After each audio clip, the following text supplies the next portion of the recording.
love this team. What a great end to the season it was. Just been looking at the form, and we had 3 wins, 1 draw and 1 loss in our last 5 games. Look, Liverpool won all their last 5, as did Arsenal. Aside from that, we're comparable with the other teams around us. In fact, better than Man City and better than Man United. And I just think what a wonderful season it's been. And so much of it goes down to the camaraderie of the squad, and particularly what David Moyes put together with a backroom team. The longer the season's gone on, the more we've heard about, the banter, the in-jokes, Stuart Pearce, Kevin Nolan, Irvine, Paul Nevin. I just think what Moyes is building there is something, quite sensational, really. I love the celebration. I've never been a big one for goal celebrations, particularly contrived ones, but it's funny how you change your opinion when it's your own team. And I love seeing the celebrations with the players, and particularly Declan Rice's, Fornals, because he knocked his missus up, didn't he? So I think that's really good because it just shows how close the squad are. And it's for that reason that I don't believe at all that Marko Arnautovic returning to West Ham is a goer. I just don't think it's ever going to happen, because what David Moyes... I'm not telling David Moyes what to do. He'll be doing this already. This will be what he's doing. But what David Moyes has got to protect more than anything is that team spirit.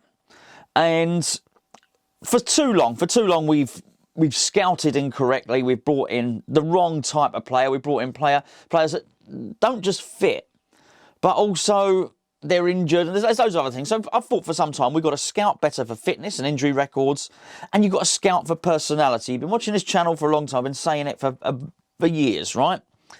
And I would imagine we do that now. And one of the biggest factors that David Moyes is going to have when he brings players in is going to be what is their personality like. And you've only got to look at Fornals, who just impresses me all the time. And I go back to that story of Michail Antonio learning Spanish to help Fornals settle. Now, if that's not teamwork, if that's not dedication, if that's not the correct attitude, then I just don't know what is. You hear about the Czech lads whose English is superb.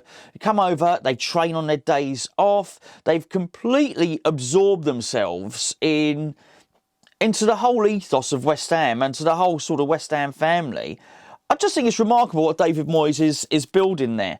And that translates onto the pitch. I mean, look at Soufal in that last game, in the game against Southampton. All right, he's probably had better games than he did, but it's another assist. It's another marauding performance down the right. And again, you look at Fornals as well. And in the previous game, in the game against Brighton, I think it was the last goal, when I said, without Fornals' tackle, West Ham don't score that goal. The goal had Lingard and then Antonio combined. It was the last goal of the game. Well, you know what? If you look at our last goal in this game, without Fornals winning that ball, and then, yes, he did the chip over. That was all very nice, the assist. But it's the winning of the ball in there. We don't score that last goal. OK, we didn't need to score that last goal. We were home and hosed. That was fine. But what it shows is his tenacity has now resulted in winning the ball back and tackling. Look, if the goals come, great. I don't expect Fornals to score 15 goals a season. If next season he scores 6 or 7, great. Gets some assists, fantastic. But what he's doing is making himself a viable option in the centre of the pitch by winning the ball back, by winning tackles. And it's all down to attitude. And this is all built behind the scenes, on the training pitch, on the coach, when they're talking about going up and down the motorway and playing all these games and these quizzes that apparently Stuart Pearce makes up. And I think that's a huge thing as well. I mean, look, I got kids. Everybody wants to spend time on their phones now. And I think it's so easy nowadays to, I guess, for players to get on the coach, put their headphones in, play on their phones, social media, that sort of thing. But to get the players off the devices, to build some team spirit, get them all playing games, can only really help the spirit of the club totally, and the team itself. And there's just so much of that within it. You only look at Antonio and his sort of metamorphosis from whatever he was, winger, general dog's body, right back, to being a pain in the arse striker, quite frankly, and one of the most effective forwards in the Premier League. And it leaves me with so much hope for next season. Look at the way Aaron Cresswell has been reinvigorated from a player that many of us thought had his best days to one of the better defenders in the Premier League. And not just that, I certainly one of the most prolific in terms of assists and creating stuff, but can play in 3 positions. This is fantastic. I mean, what we'll do is we'll go into the players individually. Oh, look, we got a whole summer of content to fill. We've got the European Championships, which is great. We'll be covering that. And we've got lots and lots to do. And this is going to allow us to really sort of look into who we're going to sign and what we're going to do and what players are coming in. And we'll get into all the individual players and all of that at a later date. But the fact that he can reinvigorate, when I say he, I mean David Moyes, can reinvigorate these players like Aaron Cresswell, like Mikel Antonio, that he can bring forwards and educate and help people like Declan Rice advance and turn into, you know, just a massively formidable midfielder is a massive credit to Moyes. I still do think on Declan Rice, though, I do, you know, a little bit of credit has got to go to Pellegrini there as well for making him into a midfielder. I'm not convinced. Had David Moyes stayed in his first stint, I mean, Rice would be in the team. He's too talented. I'm not convinced he'd be a midfielder. I think Moyes very much saw him as a centre-half, and it was Pellegrini who put him into central midfield. And I mean, he's just flourished, hasn't he? And I even remember that earlier this season, Gary Neville saying he viewed Declan Rice. He thinks Declan Rice is a good player, but he still views him as a as a central defender playing in midfield. I think that's got to go now, surely. I mean, nobody is of that opinion anymore, right? It's he is an accomplished central midfielder and one of the best central midfielders in the league. And I really hope he has a good European Championship. It's not just because of England. I want England to do well, which of course I do, but because I want West Ham to do well, yes, but I want Declan to prove how good he is. And I think we all know how good he is.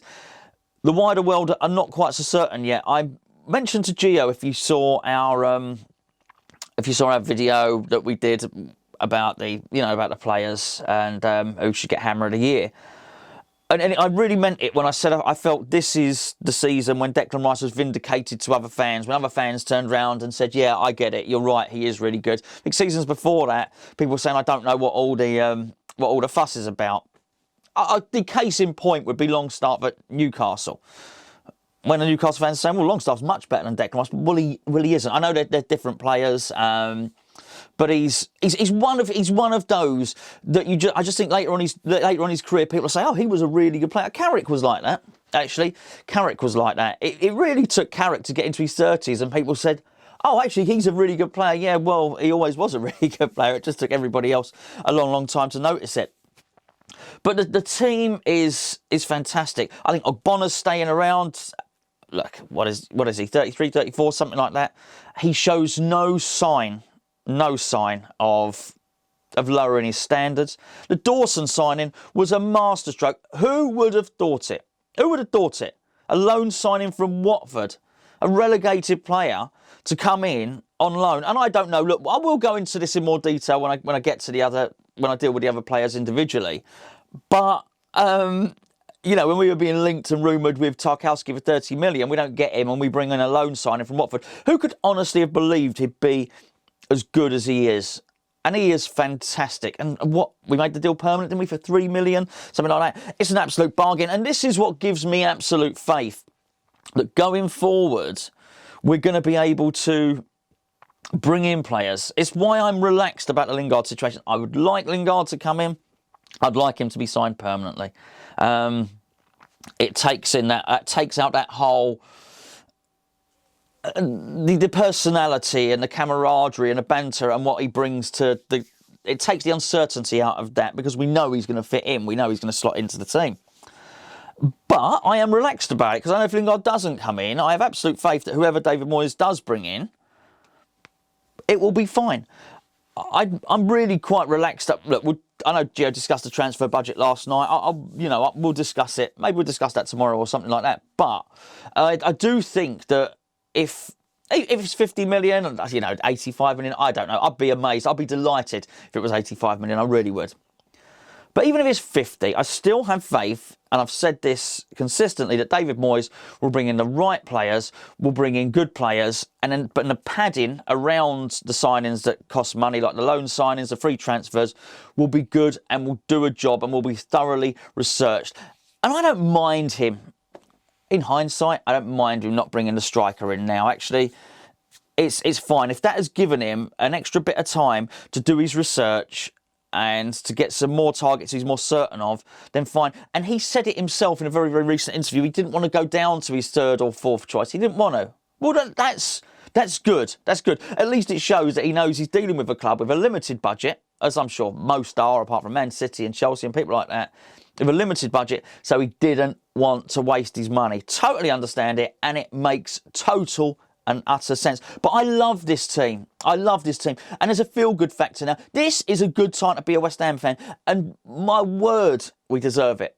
We really do deserve it, because we've had enough tough times. And isn't it good to go into a summer where you can actually look forward to the transfer window? You can look forward to what's going to happen. I'm relaxed about Declan Rice. I don't think he's going to be sold.